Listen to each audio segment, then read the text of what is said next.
RTS Info, Sarah Clément. Abaisser la TVA sur l'essence, le gaz et l'électricité à 5,5% au lieu des 20% actuels. C'est la proposition faite ce mercredi par Marine Le Pen.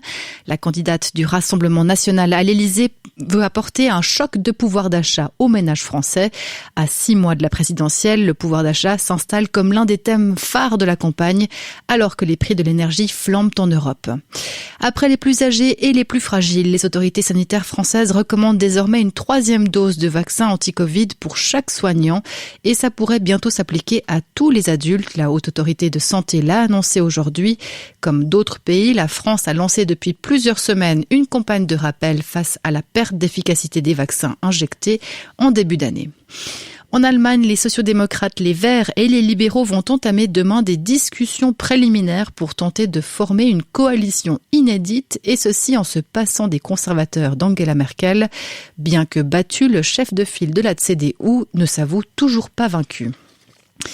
Le secrétariat d'État aux migrations a reçu jusqu'à présent près de 7800 mails de personnes résidant en Afghanistan et qui souhaitent déposer un visa humanitaire en Suisse.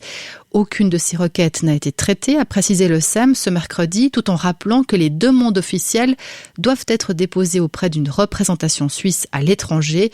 Selon le secrétariat d'État aux migrations, seules 3 demandes pourraient aboutir parmi les milliers de requêtes, car les critères d'octroi d'un visa humanitaire sont très stricts dans notre pays. Le requérant doit prouver qu'il fait face à une menace directe et sérieuse, tout en démontrant un lien étroit et actuel avec la Suisse.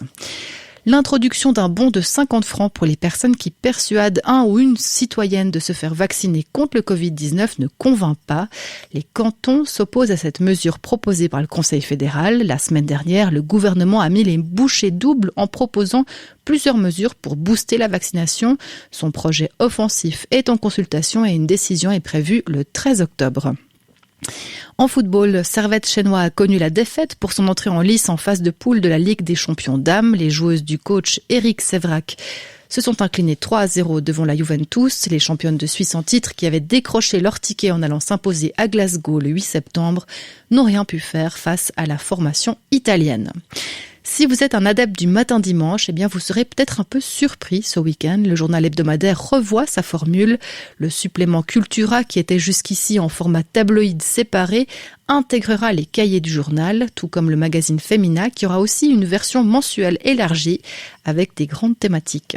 Le ciel sera couvert demain matin avec un risque de pluie au nord des Alpes, puis passage à un temps sec dans toutes les régions avec du soleil sur le bassin lémanique et en Valais.